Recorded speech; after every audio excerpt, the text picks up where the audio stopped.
EV communities, what are they and should you belong to them or do you live in one? So today on Go Green Hub, my name is George and we're going to talk about EV communities. And really there are two types of main communities.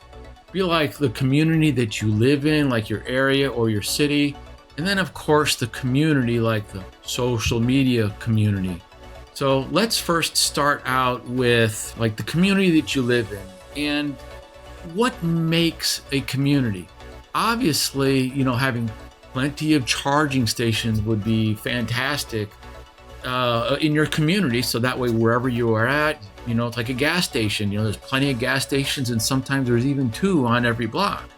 And maybe in the future, it will be like that for electric vehicles. But as today, what's going to make this community that's going to help out you as an EV driver? Well, having a lot of these charging stations, let's just say, and as of in mid 2023, that's where this data is coming from, AmericaCityandCounty.com here has got a gallery of the top 10 American cities most friendly for EVs. Was Seattle, number 2 is San Francisco, and moving on, number 3, San Jose, California, Portland, Oregon, San Diego, Sacramento, California, Los Angeles, finally Miami, someone on the East Coast, then back to Riverside, California, and then Stockton, California. So it seems obvious that most of these are in the West Coast, California, Oregon, and Washington, and that's where a lot of the tech is at, and that's electric cars, let's just face it. They are tech. Here's another website, greencars.com. And again, more EVs, they're going to talk about more charging on demand. And that's really what we need. We need to have places to charge our car if this is going to work for all of us. And look at, not surprising that a lot of this is in California. So if you look around here, San Francisco, Oakland, 465 residents per charger. That means one charger for almost, every 500 people, which is pretty good. Now, San Diego, there are 842 residents. And then you're going to, keep going a little bit lower here where there's 1,024 for Fresno. But the real interesting thing here is a place like Vermont, they are like the most EV friendly state. And why is that? The state of Vermont is better on average with only 703 residents per charger. Vermont is not that big of a state, and there's not a lot of people living there. So the demographics work out that way. Whereas in California, there's a huge population.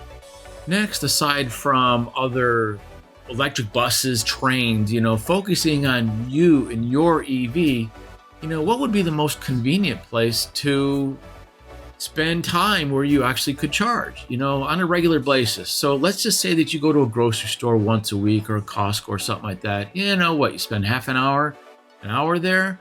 So that would be okay if there was like fast chargers, superchargers, but as we've discussed in other videos, which we'll put a link up there in the corner, if you haven't seen that, supercharging is not always the best way to charge. You don't want to do that all the time. It's just not healthy for your battery. There's another video on that. But what would be fantastic is that if you could sit somewhere, your car is there for, let's say, 4 to 6 hours. Maybe you're going to the mall, maybe you're going for the movies or something like that, or working out where there's, some stuff that's close by in the area. Park your car and you could walk a little bit. So those entertainment type places would be a fantastic place to charge your vehicle. Now, what about charging at work?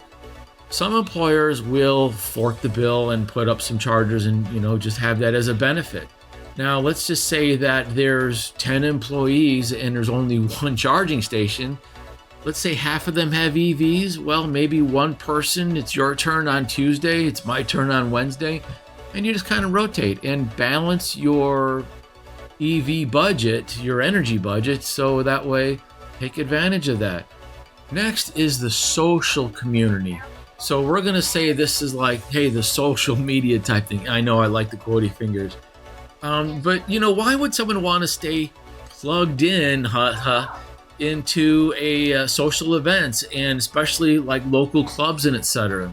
Well, probably one of the most important reasons would be to collaborate with other people in the area and see what kind of hacks, some kind of good and bad that they might have had, and be able to share that.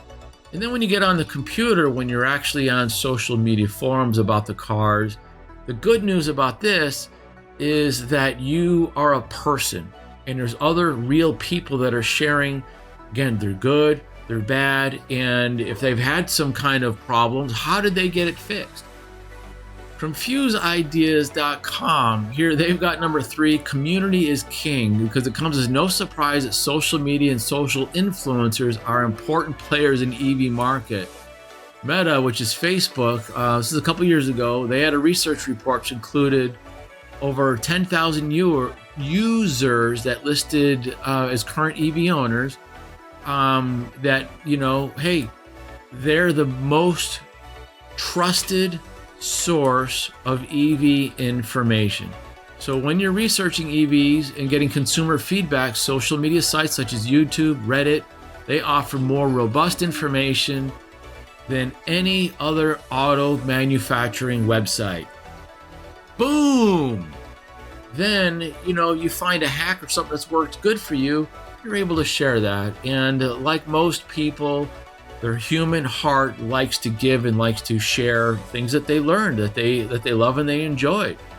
If you're looking for a new EV, going to these social media platforms, again, finding individuals that own them, that have reviews, problems, things that have gotten fixed, customer support issues that maybe they had a good experience, maybe not so good experience. These are great places to research and find out.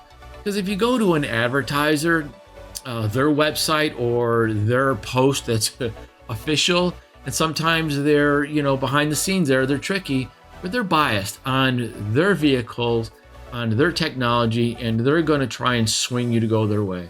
So just watch out for that. One of the last things, which may be probably least important or not that often, at least right now, is your local area having some social events, hot dogs, hamburgers, whatever, where they're going to share some new news, where they might have ribbon cutting of some new places where you can charge your car. And of course, it's nice to be up to speed with what's going on, because in the long run, the United States and probably other countries, they are making it easier and more convenient for people like you, new owners of electric vehicles, to stay plugged in and to drink the Kool-Aid, let's call it. So anyways, that's it for today. Thank you very much. This is George from Go Green Hub. Hope you enjoyed this and have a fantastic day.